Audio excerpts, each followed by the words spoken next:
السلام عليكم ورحمة الله تعالى وبركاته. الحمد لله رب العالمين، والصلاة والسلام على رسوله الكريم وعلى آله الطاهرين وعلى آله وأصحابه أجمعين. قال الله تعالى في القرآن العظيم والفرقان المجيد: اقرأ باسم ربك الذي خلق. صدق الله العلي العليم. قال نبينا صلى الله عليه وسلم: كنت نبيا وآدم بين الماء والدين أو كما عليه الصلاة والسلام.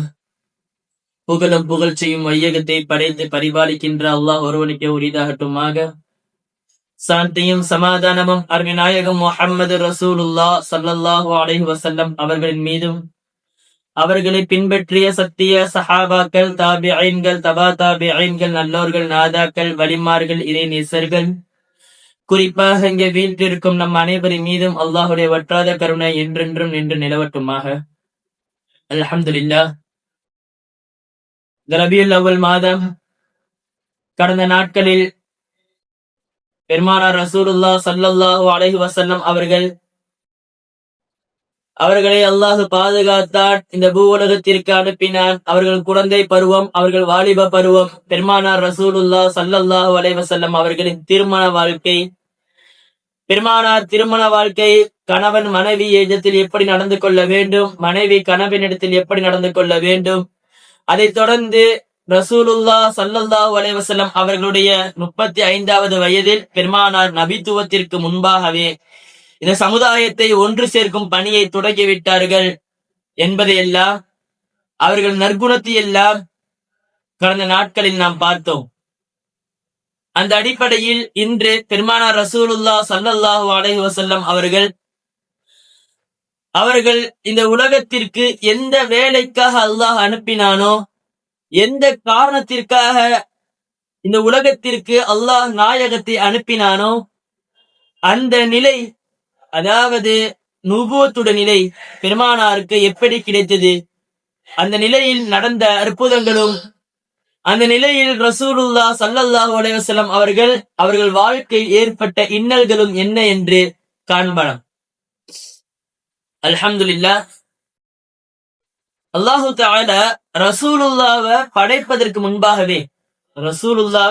படைப்பதற்கு முன்பாகவே இந்த உலகத்திற்கு வந்த எல்லா நபிமார்களும் எனக்கு பின்னால் ஒரு நபி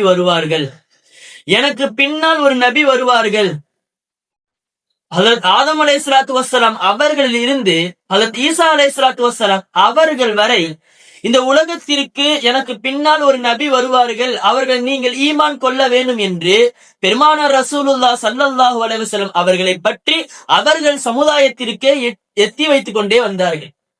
எத்தனையோ நபிமார்கள் கூட, யா அல்லாஹ், நான் இந்த உம்மத்தே முஹம்மதியாவில் பிறக்க வேண்டும், நான் ரசூலுடைய உம்மத்தில் இருக்க வேண்டும் என்று ஆசைப்பட்டார்கள் என்று வரலாற்றில் நாம் பார்க்கின்றோம். அல்லாஹு தஆலா நம்மை இந்த உம்மத்திலே பிறக்க வைத்ததற்கு பல கோடிகள் நன்றி செலுத்தினாலும் ஈடாகாது. அந்த அடிப்படையில் நம்மையும் நம் சங்கதிகளையும் இறுதி மூச்சு வரை பெருமானாருடைய உம்மத்திலே இருந்து பெருமானாருடைய சுன்னத்தை பின்பற்றக்கூடிய கூட்டத்தாக நம் அனைவரும் சேர்த்தல்வானாக. இப்படி ஒவ்வொரு நபிமார்களும் இந்த உலகத்திற்கு வந்த போதெல்லாம் எனக்கு பின்னால் ஒரு நபி வருவார்கள் என்று பெருமானாரை பற்றி அறிவித்துக் கொண்டே வந்தார்கள். காரணம், நாம் எல்லாம் இந்த உலகத்திற்கு அனுப்பப்படுவதற்கு முன்பாகவே ஆலமுல் அர்வாஹிலே நாம் ரூஹாக இருக்கும் பொழுது, நாம் ரூஹானேத்தாக இருக்கும் பொழுது அல்லாஹு தஆலா இந்த உலகத்திற்கு வரக்கூடிய 1,24,000 நபிமார்கள் அனைவரிடத்திலுமே வாக்குறுதியை வாங்கிவிட்டான். இந்த உலகத்திற்கு இறுதியாக ஒரு நபி வருவார்கள், இந்த உலகத்திற்கு இறுதி தூதர் ரசூலுல்லாஹ் ஸல்லல்லாஹு அலைஹி வஸல்லம் அவர்கள் வருவார்கள், அவர்களை நீங்களும் ஈமான் கொள்ள வேண்டும், உங்கள் சங்கதிகளையும் உங்கள் உம்மத்தார்களையும் நீங்கள் ஈமான் கொள்ள வைக்க வேண்டும் என்பதை அல்லாஹு தஆலா ஆலமுல் அர்வாஹிலே நம் ரூஹாக இருக்கும் பொழுது அனைத்து நபிமார்களிடத்திலேயும் வாக்குறுதியை வாங்கிவிட்டார். அந்த அடிப்படையில் தான் இந்த உலகத்திற்கு வந்த எல்லா நபிமார்களும் நம்முடைய நபியை பார்த்து நம்முடைய நபி வருவார்கள் வருவார்கள் என்று முன்னாடி உள்ள வேதங்களிலும் அவர்களுடைய சமுதாயத்தினிடத்திலும் எல்லா நபிமார்களும் அறிவித்தார்கள். எல்லா நபிமார்களும் இந்த உலகத்திற்கு பிறந்த பிறகுதான் நுபுவத்துடைய நிலையை அல்லாஹு தஆலா கொடுப்பான், நபித்துவத்தை கொடுப்பான். ஆனால் அருமை நாயகம் முஹம்மது ரசூலுல்லாஹ் ஸல்லல்லாஹு அலைஹி வஸல்லம் அவர்கள் அறிவிக்கிறார்கள், குந்து நான் ஆகியிருந்தேன், வல் ஆதம் அலைஹிஸ்ஸலாத்து வஸ்ஸலாம் அவர்கள் பைனல் மாஇ வத்தீன் தண்ணீராகவும் களிமண் மண்ணாகவும் ஆகியிருப்பதற்கு மத்தியிலே நான் நபியாக ஆகியிருந்தேன். குந்து நபியன் நான் நபியாக ஆகியிருந்தேன். ஆதம் அலைஹிஸ்ஸலாத்து வஸ்ஸலாம் அவர்கள் தண்ணீராகவும் இருக்கிறார்கள், மண்ணாகவும் இருக்கிறார்கள். இரண்டையும் கலந்து அவர்களுக்கு உருவம் கொடுக்கப்படவில்லை. சுருக்கமா சொன்னா ஆதம் நபி படைப்பதற்கு முன்பாகவே அல்லாஹு தஆலா ரசூலுல்லாவை நபியாக மாற்றிவிட்டான், நபியாக ஆக்கிவிட்டான். இருந்தாலும் அனைத்து நபிமார்களும் இந்த உலகத்திற்கு வந்ததை போன்று அருமைநாயகம் ஸல்லல்லாஹு அலைஹி வஸல்லம் அவர்களையும் அல்லாஹு தஆலா இந்த உலகத்திற்கு அனுப்பினார். அவர்களுடைய 40வது வயதிலே ஹஜ்ரத் ஆயிஷா ரலியல்லாஹு தஆலா அவர்கள் அறிவிக்கிறார்கள், ரசூலுல்லாஹ் ஸல்லல்லாஹு அலைஹி வஸல்லம் அவர்கள் ஒரு கனவு பார்க்கிறார்கள். பெருமானார் ரசூலுல்லாஹ் ஸல்லல்லாஹு அலைஹி வஸல்லம் அவர்கள் ஒரு கனவு பார்க்கிறார்கள். கார இராக், அதாவது ஒரு குகையில் அவர்கள் தனிமையில் இருப்பதாக, இறைவனை அடைவதாக கனவு பார்க்கிறார்கள். அவர்களுக்கு கனவு வருகிறது. ஆரம்பமாக நுபுவத்துடைய ஆரம்ப நிலை, நபித்துவத்துடைய ஆரம்ப நிலை கனவு என்று சொல்லுவார்கள்.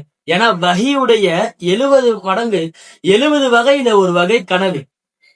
அதுல ஆரம்பமான நிலை ஆயிஷா ரலியல்லாஹு சொல்லுவார்கள், அவ்வளு மா புதிய பிஹி ரசூலுல்லாஹி ஸல்லல்லாஹு அலைஹி வஸல்லம் மினல் வஹி வஹுவ ருஃபியத்து ஸாதிகா. உண்மையான கனவுதான் ரசூலுல்லாஹ் ஸல்லல்லாஹு அலைஹி வஸல்லம் அவர்களுக்கு ஆரம்பமாக நிலைந்த வஹியுடைய நிலை. ஏன்னா நபிமார்களுக்கு அல்லாஹு தஆலா வஹியை கொடுக்கறான்னு சொன்னா ஃபர்ஸ்ட் கனவை தான் கொடுப்பான், ஃபர்ஸ்ட் நல்ல கனவுகளை கொடுப்பான். அந்த அடிப்படையில் தான் ஹஜ்ரத் இப்ராஹிம் அலைஹிஸ்ஸலாத்து வஸ்ஸலாம் அவர்கள் ஹஜ்ரத் இஸ்மாயில் அலைஹிஸ்ஸலாத்து வஸ்ஸலாம் அவர்களை குர்பானி கொடுப்பதாக கனவு பார்க்கிறார்கள். ஒரு நாள் 2 நாள் இல்ல, தொடர்ந்து 3 நாட்களாக கனவை பார்க்கிறார்கள், இஸ்மாயில் நபியை குர்பானி கொடுப்பதாக. இது இறைவனுடைய கட்டளை என்பதை உணர்ந்து அவர்கள் குர்பானி கொடுக்க சென்றார்கள். அதே போன்றுதான் ஹஜ்ரத் யூசுப் அலைஹிஸ்ஸலாத்து வஸ்ஸலாம் அவர்கள் கனவை பார்த்ததாக அவர்கள் தந்தை யஹ்யா அலைஹிஸ்ஸலாத்து வஸ்ஸலாம் அவர்களிடத்தில் சொல்கிறார்கள், தந்தையே, நான் 11 நட்சத்திரத்தையும் சூரியனையும் சந்திரனையும் பார்த்தேன், அனைத்தும் என்னை கண்ணியப்படுத்துவதாக பார்த்தேன் என்று சொல்கிறார்கள். வருங்காலத்துல யஹ்யா அலைஹிஸ்ஸலாத்து வஸ்ஸலாம் அவர்களும் அவர்கள் தாயார்களும் யூசுப் அலைஹிஸ்ஸலாத்து வஸ்ஸலாம் அவர்களுடைய அனைத்து 11 சகோதரர்களும் யூசுப் அலைஹிஸ்ஸலாத்து வஸ்ஸலாம் அவர்களுக்கு கண்ணியம் செய்தார்கள், மரியாதை செய்தார்கள் என்பதை நாம் வரலாற்றிலே பார்த்தோம். அந்த அடிப்படையில் அல்லாஹு தஆலா நபிமார்களுக்கு கனவின் மூலமாக தான் வஹியுடைய ஆரம்பத்தை வைக்கின்றான். அதனால்தான் சொல்லுவாங்க, லா பக்கிய மினல் வஹி இல்லா முபஷ்ஷராத். நல்ல கனவுகளை தவிர மற்ற எதுவுமே வஹியிலிருந்து மீதமாகவில்லை. நபிமார்களுக்கு நல்ல கனவுகள் வந்தால் வஹியாகவும், சாலிஹீன்களுக்கு வலிமார்களுக்கு நல்ல கனவுகள் மூலமாக இல்ஹாம் என்ற அல்லாஹ்வின் புறத்தில் உள்ள புறத்தில் உள்ள இல்மையும் அல்லாஹு தஆலா கொடுத்திருக்கின்றார். இந்த நல்ல கனவுகளின் மூலமாக அவனுடைய ஏராளமான ஒரு விஷயங்களை அந்த இறைநேசர்களுக்கும் வலிமார்களுக்கும் அல்லாஹ் காண்பிக்கின்றான். நல்ல கனவுகள் என்பதும் வஹி என்று உலமாக்கள் எழுதுவார்கள்.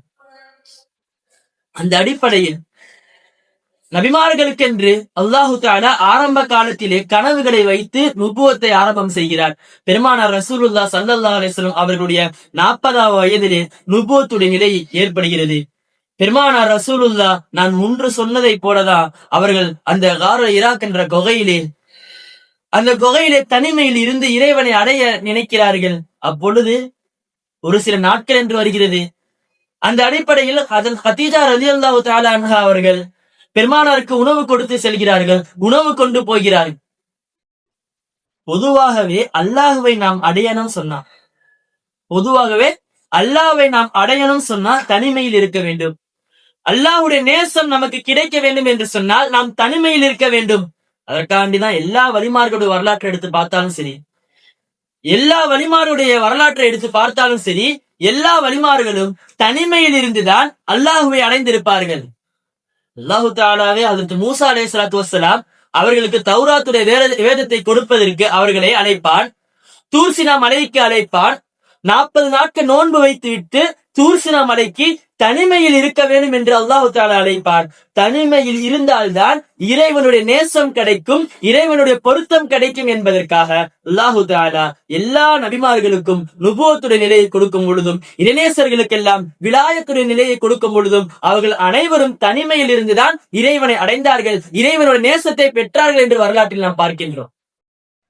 அதுக்காக சூஃபியாக்கள் தசௌஃப்ல எழுதும் பொழுது ஒரு மனிதன் இறைவனை அடைய வேண்டும், அல்லாஹ் இந்த மனிதனை நேசிக்க வேண்டும் என்று சொன்னால் கில்லத்து துஆம், அவனுடைய உணவை குறைத்துக் கொள்ளட்டும், கில்லத்து நௌம், அவனுடைய தூக்கத்தை குறைத்துக் கொள்ளட்டும், அவன் தனிமையில் இருந்து கொள்ளட்டும், இறைவனுடைய நேசம் அவனை சேரும் என்று சூஃபியாக்கள் எழுதுவார்கள்.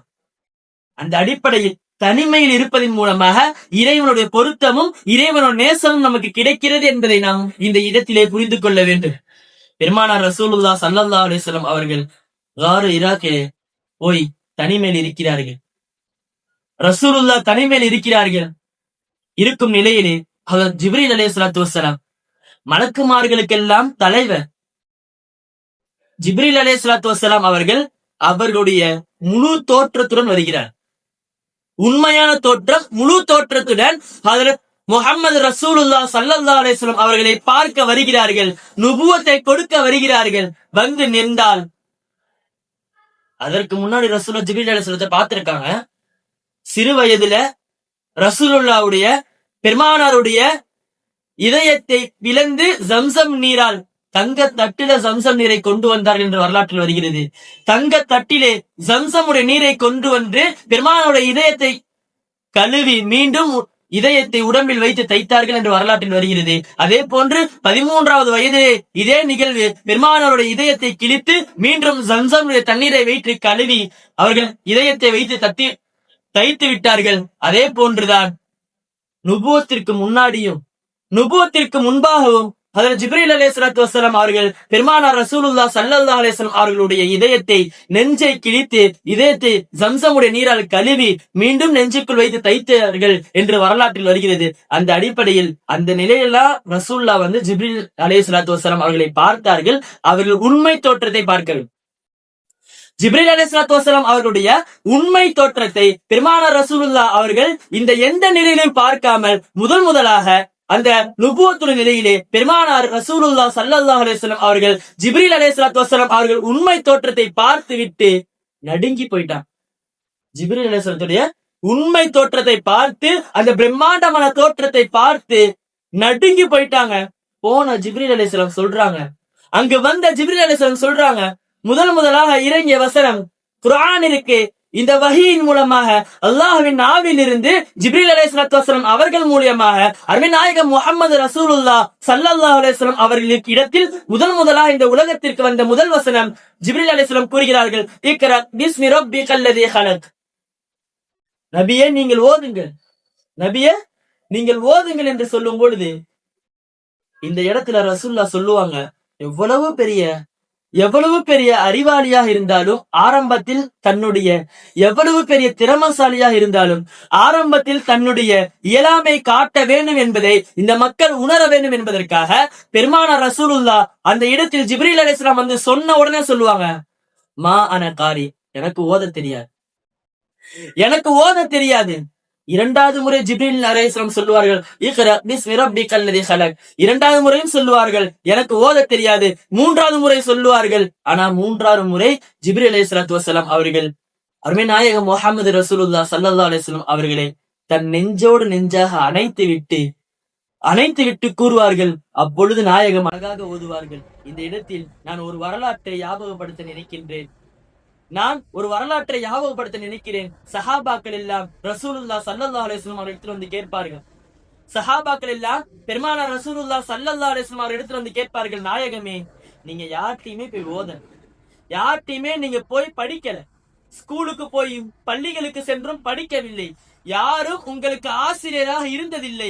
ஆனால் இந்த அரபு உலகத்திலேயே உங்களை விட ஒரு அரபியை திறமையா பேசும் ஒரு திறமைசாலி இல்லையா நாயகமே? அவ்வளவு அழகாக பேசுகிறீர்கள், அவ்வளவு இனிமையாக பேசுகிறீர்கள். பெருமானாருடைய அரபி சாதாரணமாக இருக்காது. பெருமானாருடைய அரபி மொழி பேசுவது என்பது சாதாரணமாக இருக்காது. பெருமானார் அவ்வளவு முத்து முத்தாக அவ்வளவு நேசித்து அரபியை பேசுவார்கள். அரபி இலக்கணவாதிகள் பெருமானார் இடத்தில் தோற்று விடுவார்கள் என்று வரலாற்றில் வருகிறது. அப்பேற்பட்ட பெருமானார் இக்ரத் என்ற ஒரு வார்த்தையை சொல்லுவதற்கு எனக்கு ஓத தெரியாது, எனக்கு படிக்க தெரியாது என்று சொல்கிறார்கள். அன்பிற்குரிய சிந்தித்து பார்க்க வேண்டும். எப்பொழுது ஜிப்ரீல் அலைஹிஸ்ஸலாத்து வஸ்ஸலாம் அவர்கள் நாயகத்தை தன்னுடைய நெஞ்சுக்குள் நெஞ்சு வைத்து அணைத்தார்களோ அந்த இடத்தில் ஜிப்ரீல் அலைஹிஸ்ஸலாத்துடைய நெஞ்சிலிருந்து குர்ஆன் நாயகத்திற்கு போனது என்று வரலாற்றில் எழுதுவார்கள். ஜிப்ரீல் அலைஹிஸ்ஸலாத்து வஸ்ஸலாம் அவர்கள் இதயத்தில் இருந்து பெருமானார் ரசூலுல்லாஹ் ஸல்லல்லாஹு அலைஹி வஸல்லம் அவர்களுடைய கல்புக்கு குர்ஆன் போனது. அதற்கு பிறகு பெருமானார் ஓதினார்கள், இக்ரா பிஸ்மி ரப்பிக்கல்லதீ ஹலக் என்று.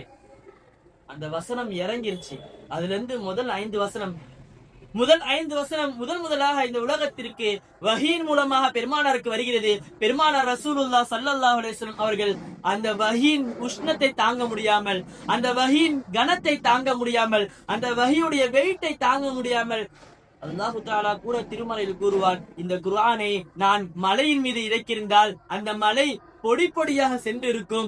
நான் கடலில் இருக்கிருந்தால் இந்த குர்ஆன் கடலில் இறக்கியிருந்தால் கடலில் உள்ள அத்துணை நீரும் வெளியேறி வந்திருக்கும் என்று அல்லாஹு தஆலா திருமறையில் கூறியிருப்பான். அந்த அடிப்படையில் இந்த குர்ஆன் எந்த அளவுக்கு கனமானது என்பதை சிந்தித்து பார்க்க வேண்டும். அந்த கனத்தை அல்லாஹு தஆலா அருமைநாயகம் முஹம்மது ரசூலுல்லாஹ் ஸல்லல்லாஹு அலைஹி வஸல்லம் அவர்களிடத்தில் கொடுக்கின்றான். பெருமானார் அந்த கனத்தை தாங்க முடியாமல் ஜிப்ரீல் அலைஹிஸ்ஸலாத்து வஸ்ஸலாம் அவர்களுடைய மொத்த தோற்றத்தை, உண்மை தோற்றத்தை பார்க்க முடியாமல் சப்தமிட்டு கொண்டு ஓடி வருகிறார்கள். ஜம்மிலூனி ஜம்மிலூனி ஜம்மிலூனி, எனக்கு போர்வை போர்த்துங்கள், எனக்கு போர்வை போர்த்துங்கள் என்று சப்தமிட்டு ஓடி வருகிறார்கள். வந்து ஹஜ்ரத் கதீஜா ரலியல்லாஹு தஆலா அன்ஹா அவர்கள் இடத்திலே இருக்கிறார்கள். கதீஜா ரலியல்லாஹு தஆலா அன்ஹா அவர்கள் பெருமானாரை தன் மடியில் போட்டு சுமார் 7 போர்வைகளை போற்றினார்கள். சுமார் 7 போர்வைகளை போற்றி, ஒரு மனைவி தன் கணவன் நடுக்கத்தில் இருந்தால், பயத்தில் இருந்தால் எப்படி ஆறுதல் சொல்ல வேண்டுமோ, ஒரு மனைவி தன் கணவன் கஷ்டத்தில் இருந்தால், மன இன்னல்களில் இருந்தால், சிரமத்தில் இருந்தால் எப்படி ஆறுதல் சொல்ல முடியுமோ அப்பேற்பட்ட ஒரு ஆறுதல் இந்த உலகத்தில் எந்த ஒரு பெண்ணும் எந்த ஒரு ஆணுக்கும் சொல்லாத ஒரு ஆறுதல். எப்பேற்பட்ட வரிகள் என்று சொன்னால் சிந்தித்து பார்க்க வேண்டும். அழகாக சொல்லி காட்டினார்கள், அல்லாஹ் உங்களை இழிவுபடுத்தி விட மாட்டான். நாயகமே, அல்லாஹ் உங்களை இழிவுபடுத்தி விட மாட்டான். நீங்கள் உறவுகளை சேர்ந்து வாழ்கிறீர்கள், நீங்கள் இல்லாதவருக்கு சம்பாதித்து கொடுக்கின்றீர்கள், நீங்கள் ஏழைகளுக்கு உதவுகிறீர்கள், யாருக்காவது அநியாயம் நடந்தால் நீங்கள் அவர்களை காப்பாற்றுகிறீர்கள். ஹஜ்ரத் கதீஜா ரலியல்லாஹு தஆலா அன்ஹா அவர்கள் சொன்ன முத்தான வரிகள் வரலாற்றில் பதிக்கப்பட்டிருக்கிறது. பெருமானார் அந்த ஆறுதலை தாங்கிக் கொண்டு அவர்கள் உள்ளம் அமைதியானது என்று வரலாற்றில் எழுதுவார்கள். அந்த ஆறுதலை இந்த உலகத்தில் எந்த ஒரு பெண்ணாவது தன் கணவருக்கு கொடுத்திருக்கிறோமா என்று சிந்தித்து பார்க்க வேண்டும். அப்பேற்பட்ட ஆறுதலை கொடுக்கக்கூடிய பெண்ணாக நம் மனைவிமார்கள் அல்லாஹு தஆலா ஆக்கி அருள்வானாக. அன்பிற்குரியவர்களே, அப்பேற்பட்ட ஒரு ஆறுதலை கூறிவிட்டு கதீஜா ரலியல்லாஹு வரக்கத் இப்னு நௌஃபல் என்று சொல்லும் ஒரு அனைத்து வேதங்களையும் முன்வேதங்களை படித்திருக்கும் ஒரு வேதக்காரர் இடத்திலே கதீஜா ரலியல்லாஹு அவர்கள் உறவினர்கள் என்று வரலாற்றில் வருகிறது. கூட்டிட்டு போறாங்க, ரசூலுல்லாஹ்வை கூட்டிட்டு போய் வரக்கத் இப்னு நௌஃபல்ட்ட சொல்றாங்க, இந்த மாதிரி எல்லாம் நடந்துச்சுன்னு சொல்லி ரசூலுல்லாஹ் சொல்லும் பொழுது, இந்த மாதிரி எல்லாம் நடந்தது என்று வரக்கத் இப்னு நௌஃபல்ட்ட நாயகம் சொல்லும் பொழுது வரக்கத் இப்னு நௌஃபல் அழகாக சொல்லி காட்டுவார், இது உங்களுக்கு நடந்ததல்ல, உலகத்திற்கு வந்த நபித்துவம் பெற்ற எல்லா நபிமார்களுக்கும் இந்த நிலை ஏற்பட்டது. நுபுவத்துடைய நிலையை பெற்ற எல்லா நபிமார்களுக்கும் இந்த நிலை ஏற்பட்டது. அல்லாஹு தஆலா உங்களை தேர்ந்தெடுக்கிறான், அல்லாஹு தஆலா உங்களை தேர்ந்தெடுத்திருக்கிறான். இதை வைத்து நான் உங்களை ஈமான் கொண்டேன் என்று வரக்கத் இப்னு நௌஃபல் சொல்லிவிட்டு இறுதியாக ஒரு வார்த்தையை சொல்லுவார்கள். இறுதியாக ஒரு வாசகம் சொல்லுவார்கள், யா லைத்தனி குந்து ஹய்யன் இது யுஹ்ரிஜுக கௌமக. உங்கள் கூட்டம் உங்களை வெளியேற்றும் பொழுது நான் மாத்திரம் உயிரோடு இருந்தால் உங்களுக்கு ஏதாவது உதவி செய்திருப்பேன். நாயகம் அதிர்ச்சியாக போய் நின்றார்கள். அதற்கு முன்னாடி வரைக்கும் ரசூல்லாவ மக்கத்து குறைஷிகள், மக்கத்து குஃபார்கள் கூட நாயகம் உண்மையாளர், நாயகம் அமீர், பெருமானார் ரசூலுல்லா சித்தீக் என்று அவர்களை போற்றிக் கொண்டிருந்தவர்கள். பெருமானார் சொன்னால் அந்த வார்த்தையை உடனடியாக நம்பிக்கொள்வார்கள். எப்பேற்பட்டவர்களாக இருந்தாலும் நாயகம் பொய் பேச மாட்டார்கள் என்று நம்பிக்கொண்டிருந்த ஒரு கூட்டம் பெருமானார் சொல்றாங்க, இப்பேற்பட்ட கூட்டமா, என்னுடைய கூட்டமா, என்னுடைய ஊர் மக்களை என்னை விரட்டி அடிப்பார்கள் என்று சொன்ன பொழுது வரக்கத் இப்னு நௌஃபல் சொல்கிறார்கள், இந்த நிலை உங்களுக்கு மட்டும் இல்ல, இந்த உலகத்திற்கு இந்த நபித்துவத்தை எத்தி வைக்கக்கூடிய எல்லா நபிமார்களுக்கும் ஏற்பட்டு இருக்கிறது. இது உங்களுக்கு மட்டும் இல்ல, இந்த நிலை இந்த உலகத்திற்கு வந்து நபித்துவத்தை எத்தி வைத்த எல்லா நபிமார்களுக்கும் ஏற்பட்டது என்று வரக்கத் இப்னு நௌஃபல் சொல்லுகிறார்கள். அதை ஏற்று பெருமானார் ரசூலுல்லாஹ் ஸல்லல்லாஹு அலைஹி வஸல்லம் அவர்கள் வீட்டிற்கு வருகிறார்கள். ஆரம்பமாக இந்த நிலைய ஹதீஜா, நுபுவத்துடைய நிலைய ரசூல்லா ஹதீஜா அம்மாட்ட சொன்ன உடனே ஹதீஜா அம்மா ஈமான் கொண்டாங்க. அதற்கு பிறகு வரக்கத் இப்னு நௌஃபல் ஈமான் கொண்டாங்க. மூன்றாவதாக பெருமானாருடைய உற்ற தோழர், பெருமானாரை உயிருக்கு உயிராக நேசித்தவர்கள், கண் விழிக்குள் பெருமானாரை பாதுகாத்தவர்கள், பெருமானாருக்கு தாகம் அடித்த போது, பெருமானார் தண்ணீர் குடித்த போது தன் வயிறை, தன் தாகத்தை தீர்த்து கொண்டவர்கள் ஹஜ்ரத் அபூபக்கர் சித்தீக் ரலியல்லாஹு தஆலா அன்ஹு அவர்களிடத்திலே பெருமானார் இந்த நிலையை சொல்கிறார்கள். உடனடியாக எந்த ஒரு மறுப்பும் பேசாமல் அருமை நாயகம் ரசூலுல்லாஹ் ஸல்லல்லாஹு அலைஹி வஸல்லம் அவர்களை அபூபக்கர் சித்திக் ரலியல்லாஹு ஈமான் கொள்கிறார்கள். மூன்றாவதாக அபூபக்கர் சித்திக் ரலியல்லாஹு ஈமான் கொள்கிறார்கள். அதற்கு பிறகு இந்த மார்க்கம், இந்த நுபுவத்துடைய பணி அமைதியாக மறைமுகமாக மக்காவிலே ஏற்படுகிறது. ஒரு சில அடிமைகள் ஈமான் கொள்கிறார்கள். இந்த ஏகத்துவத்தை ஒரு சில அடிமைகள் ஈமான் கொள்கிறார்கள். அதற்கு முன்னால் பெருமானார் தஹஜ்ஜத்துடைய தொழுகை தொழுவார்கள் அல்லவா, அதையும் நுபுவத்திற்கு பிறகு ஹஜ்ரத் ஹதீஜா ரலியல்லாஹு தஆலா அன்ஹா அவர்களுடன் சேர்ந்து தொழுகிறார்கள். பெருமானாருடைய வீட்டில் வளருகிற ஹஜ்ரத் அலி ரலியல்லாஹு தஆலா அன்ஹா அவர்கள் பார்க்கிறார்கள். அலி ரலியல்லாஹுக்கு 13 வயசுதான், சின்ன பையன், 13-12 வயசு இருக்கக்கூடிய பையன். வயது சின்னதாக இருந்தாலும் அறிவு 1000 மடங்கு உயர்ந்ததாக இருந்தது. அலி ரலியல்லாஹு ரசூல்லா அவங்க தொழுது போது பார்த்த பிறகு இப்படி சொல்லி கட்டுறாங்க, இந்த மாதிரி வஹி கொடுக்கப்பட்டிருக்குது, ஏகத்துவத்தை எத்தி வைக்கிறார்கள். அலி ரலியல்லாஹு சொன்ன ஒரே வார்த்தை, நான் அபூ தாலிபுடைய பொறுப்பில் வளர்கிறேன், என் தந்தை இடத்துல நான் கேட்டுட்டு சொல்றேன் அப்படின்னு சொல்லும்போது ரசூல்லா திருப்பி சொல்லிட்டாங்க, இது நான் பகிரங்கமாக சொல்லவில்லை, நீ உன் தந்தைகிட்ட சொல்றனா, சொல்லாம நீ ஈமான் கொண்டா பரவாயில்ல, நீ சொல்லி ஈமான் கொண்டா வேணான்னு சொல்றாங்க. என்ன நடந்ததுன்னு தெரியல. இரவு அலி ரலியல்லாஹு தூங்குகிறார்கள். காலை முழித்தவுடன், காலையில் கண் விழித்த முதல் வேளை பெருமானாரை பார்த்து சொன்னார்கள், நாயகமே நான் உங்களை ஈமான் கொண்டு விட்டேன், நாயகமே நான் உங்களை ஈமான் கொண்டு விட்டேன் என்று பெருமானாரை பார்த்து ஹஜ்ரத் அலி ரலியல்லாஹு தஆலா அன்ஹு அவர்கள் சொல்லி இருக்கிறார்கள். அதற்கு பிறகு அலி ரலியல்லாஹுடைய செயல்பாடுகளை வைத்து அபூ தாலிப் அவர்கள் அலி ரலியல்லாஹு ஈமான் கொண்டு விட்டார்கள் என்பதை அறிந்து கொண்டார்கள் என்று வரலாற்றில் வருகிறது. இப்படி இருக்கும் நிலையிலே அங்கிருந்த அடிமைகள் எல்லாம் மறைமுகமாக ஈமான் கொள்கிறார்கள். பிலால் ரலியல்லாஹு தஆலா அவர்கள் ஈமான் கொண்டிருக்கிறார்கள். அப்பொழுது இந்த உலகத்திற்கு பொருளாதார ரீதியாக, பெருமானாருக்கு பொருளாதார ரீதியாக அபூபக்கர் ரலியல்லாஹு பெருமானாருடைய உற்ற தோழர், ரொம்பவும் ரசூலுல்லாஹ் ஸல்லல்லாஹு அலைஹி வஸல்லம் அவர்களுக்கு உதவியாளர்களாக இருந்தார்கள். யாரெல்லாம் அடிமைகளாக இருந்து அவர்களுடைய எஜமானர்கள் அவர்களை நோய்வினைப்படுத்தும் பொழுது, அவர்களை நோய்வினைப்படுத்தும் பொழுது அபூபக்கர் ரலியல்லாஹு அந்த அடிமைகளை விலை கொடுத்து வாங்கி அவர்களை உரிமை விட்டார்கள் என்று வரலாற்றில் வருகிறது. அந்த அடிப்படையில் தான் உமையத் இப்னு ஹலஃப் என்ற ஒரு எஜமானர் பிலால் ரலியல்லாஹு தஆலா அன்ஹு அவர்களை வைத்து அவர்கள் ஈமான் கொண்டதின் காரணமாக அவர்களுக்கு நோவினை தருகின்றான். பிலால் ரலியல்லாஹுடைய நோவினை என்பது சாதாரணமான நோவினை கிடையாது. அவர்களுக்கு அல்லாஹு தஆலா கொடுத்த அவர்களை அந்த எஜமானர்கள் சோதித்தது என்பது சாதாரணமானது கிடையாது. அவர்களை சாதாரணமாக சோதிக்கவில்லை. அவர்கள் அந்த பாலைவனத்திலே கருங்கல் கற்களிலே அவர்களை முக்கி அவர்களுக்கு பல மடங்கு சோதனைகளை கொடுத்தார்கள். அதை பார்த்து தாங்க முடியாமல் ஹஜ்ரத் அபூபக்கர் ரலியல்லாஹு தஆலா அன்ஹு அவர்கள் ஒரு 5 திர்ஹத்திற்கு உமையத் இப்னு கலஃப் போய் கேட்கிறாங்க, பிலால் ரலியல்லாஹு நீங்க உரிமை விட்டுருங்க அப்படின்னு. இல்ல, விற்க முடியாது. 10 திர்ஹத்திற்கு கேட்கிறார்கள், அப்பொழுதும் விற்க முடியாது. 15 தொட்டு 20 தொட்டுகிறார்கள். அப்பொழுது உமையத் இப்னு கலஃபிற்கு வேறொரு நபர் சொல்கிறார், இந்த அடிமைகளை நீ 20ற்கும் மேலாக விற்கவில்லைன்னு சொன்னா இவர்களுடைய மதிப்பு உயர்ந்திடும், நீ வித்துரு அப்படின்னு சொல்லும் பொழுது 20 திர்ஹத்திற்கு பிலால் ரலியல்லாஹு விற்பார்கள். உமையத் இப்னு கலஃபிற்கு முன்னால் ஹஜ்ரத் அபூபக்கர் சித்தீக் ரலியல்லாஹு தஆலா அன்ஹு அவர்கள் பிலால் ரலியல்லாஹு உரிமை விட்டார்கள் என்று வரலாற்றில் நாம் பார்க்கின்றோம். பெருமானாருடைய நுபுவத்துடைய வாழ்க்கை, பெருமானார் இந்த ஏகத்துவத்தை பரப்பியது ரகசியமாக பரப்பிக் கொண்டிருக்கிறார்கள். இந்த நிலையில்தான் அல்லாஹுடைய ஆயத்துகள் இருக்கிறது. இன்ஷா அல்லாஹ் வருகின்ற நாட்களிலே நாம் பெருமானார் இந்த ஏகத்துவத்தை எப்படி பரப்பினார்கள், பெருமானார் இந்த ஏகத்துவத்திலே பட்ட இன்னல்களும் கஷ்டங்களும் எவ்வளவு இருந்தது என்பதை பார்க்க இருக்கிறோம். அந்த அடிப்படையில் ரசூலுல்லாவுடைய நிலையை உணர்ந்து அவர்களை புகழ்ந்த கூட்டத்தார்கள் அல்லாஹ் தஆலா நாம் அனைவரும் சேர்த்தல்வானாக. வாஹிர் தஅவானா அல்ஹம்துலில்லாஹி ரப்பில் ஆலமீன். அஸ்ஸலாமு அலைக்கும் வரஹ்மத்துல்லாஹி தஆலா வபரகாத்துஹு.